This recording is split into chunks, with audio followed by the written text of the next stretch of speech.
This is ADHD Self-Mastery.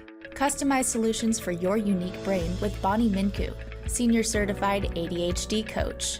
If you have traits of ADD or ADHD, you may struggle with getting started on a task or planning a project. Maybe you're easily overwhelmed or perpetually late, miss deadlines, or can't get organized. Bonnie brings you concise, tangible strategies and solutions to help you break through these challenges and accomplish your goals. ADHD Self-Mastery starts now.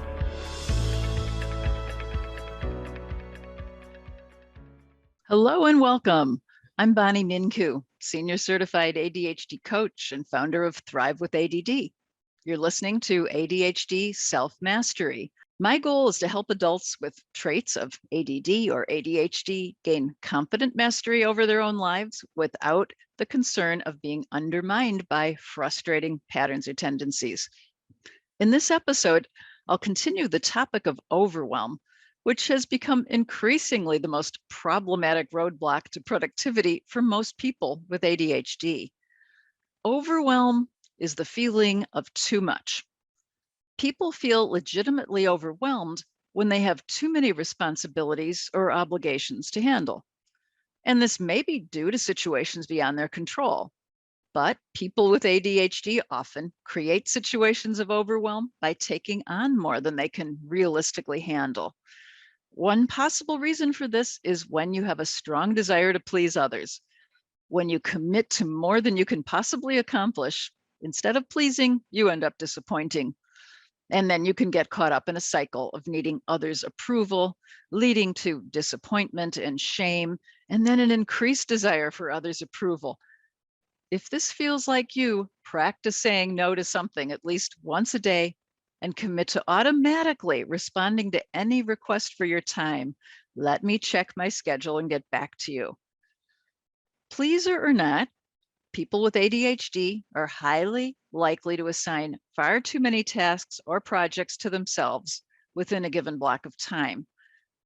When you assign yourself too many to-dos that you expect to get done in a day, and then inevitably are unable to do them all, you're setting yourself up for feeling overwhelmed.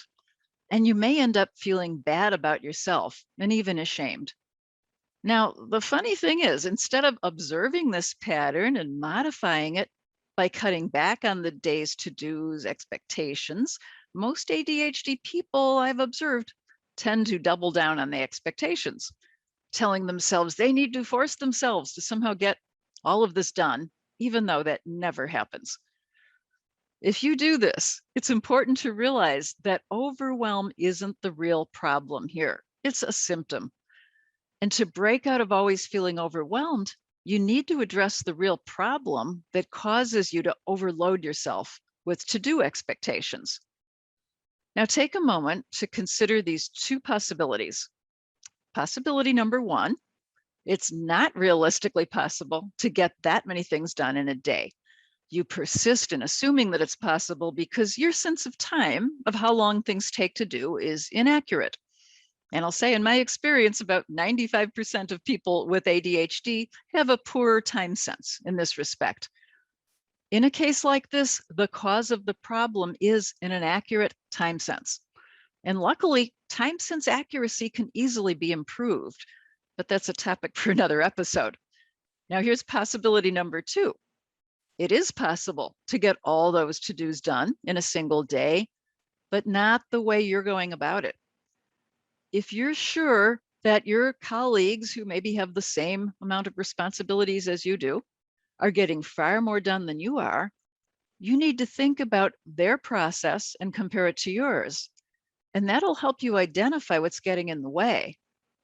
So consider if something about the way you've been operating is keeping you from being efficient.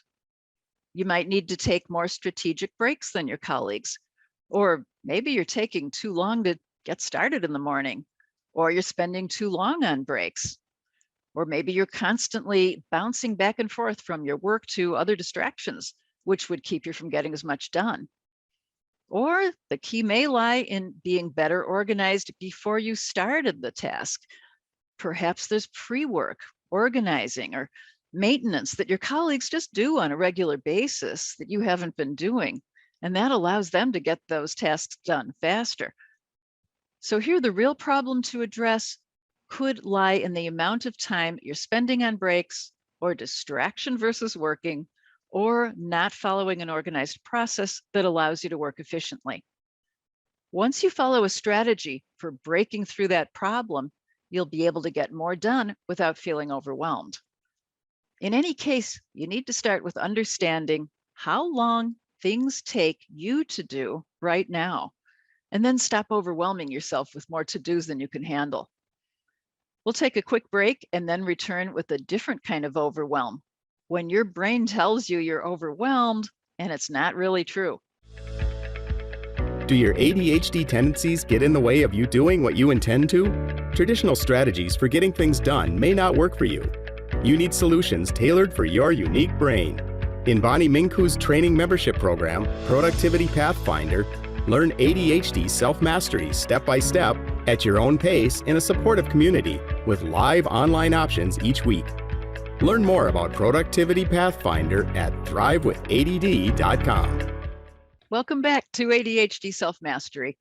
I'm Bonnie Mincu, and we've been talking about overwhelm. So far, we've covered how to deal with overwhelm when you really have too much to do, but a lot of overwhelm experienced by people with ADHD is triggered by a different problem that fools you into thinking something is too much to handle. I'll call these kinds of challenges false overwhelm. One kind of false overwhelm is caused by attempting to take in information in a way that's hard for you to process. The modalities for learning or processing information are visual or seeing, auditory or hearing, and touching or movement called kinesthetic. Most people are stronger in one or more of these modalities and weaker in others. So let's say you're strong in visual processing, but weak in auditory processing. And you learn about things you need to do in a meeting where they're mentioned by your boss, but not written down. You may find yourself feeling overwhelmed by the tasks you're assigned to do simply because they're presented to you verbally. Those very same tasks, if you'd been sent them in an email, might not have caused you to feel any sense of overwhelm at all. You may be strongest in one modality for taking in information and another for learning or memorizing. Or you might do best in a combination of modalities. For example, you might find it easier to learn something that you hear if you could listen to it while walking or exercising, or if you could take notes while you're listening. That would be using a combination of auditory and kinesthetic modalities. Remember, we're talking about how your brain can trigger a false sense of overwhelm if you're forced to deal in a modality where you're weak. But with ADHD, there could be another challenge. We have a higher likelihood than the general population to have some kind of cognitive or learning disability that affects the way we learn or process. If that's happening in your brain, it could impact your ability to deal with information, even when you're using a modality where you're strong. Some people's brains balk or glitch up when confronted with certain visual formats.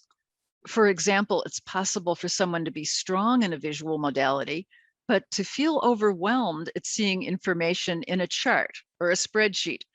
Something about that format makes their brain shout, too much, too much.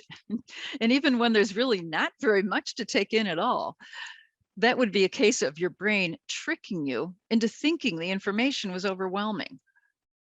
The kinesthetic modality involves touching or movement. Many people find they process much better when they can take notes while they're reading or listening, even if they never read those notes again. The act of moving the pen helps their ability to focus or retain the information. Other people might require hands-on training along with verbal or written instruction. And this can be essential for people who deal with physical machinery or even needing to learn anything on a computer or a device. Some people require the kinesthetic modality to help them process through the act of moving their whole body rather than sitting still.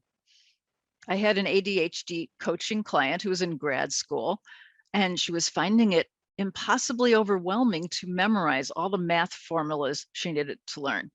And she suddenly said, I wish I could just see them large, written on the wall. And that feeling she had was important. It was telling her that she needed to walk back and forth while seeing those formulas written large. So she bought a large flip chart with lined paper that could be stuck to the wall and posted the formulas around the room. And walking around and seeing them large enabled her to finally memorize what she needed to know for her exams. In the previous podcast episode, I talked about how the increase in technology has contributed to an exponential increase in overwhelm. Here's yet another technology-related factor. We're getting information much more often now on screens than on paper. And we're often processing it or taking notes by typing rather than by writing. Typing and writing are two different kinesthetic modalities. And studies comparing the two have shown that typing notes is less effective for comprehending and remembering material than writing notes by hand. And information read on a screen is absorbed and comprehended less than if that information was read in a physical printed form. And this was proven true for everyone, not just people with ADHD. So how can understanding modalities help you? Well, next time you find yourself feeling overwhelmed, pay attention to what's happening in that moment. What modality are you using? Ask yourself if you're taking in information in a way that feels most comfortable for you. Are you hearing directions when you crave seeing them written out? Are you walking or driving when you really need to sit down and take notes? Or seeing information visually, but in a way that's a struggle for you to process? Would it be easier to see the information in a different way or to speak it out loud as you're seeing it? I've had clients who didn't realize how much they were verbal processors, that their thinking became crystallized when they were able to talk through what they were thinking. And they didn't really require a conversation partner. It was more the act of saying things out loud that helped them process. If you feel that talking about a project would make it seem less overwhelming, but you feel silly talking to yourself, try the strategy I call talk to your dog. Just list the steps of the project systematically if you can, and say them as you list them.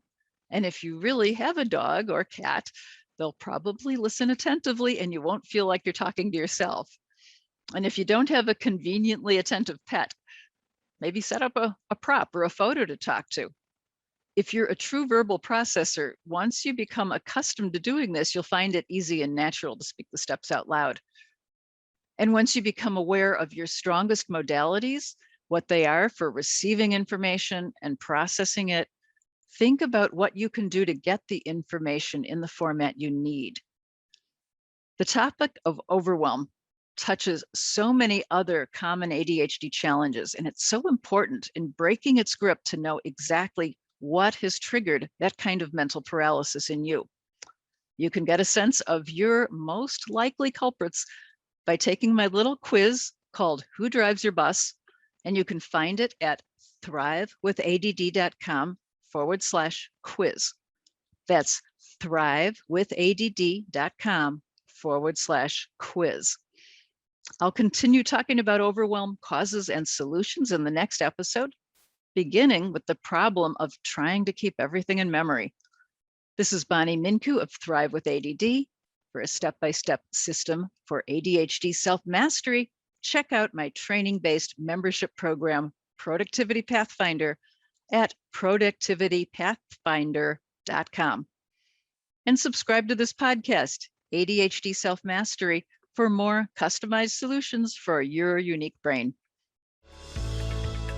Learn more about Bonnie and her Productivity Pathfinder training program for ADHD adults at thrivewithadd.com.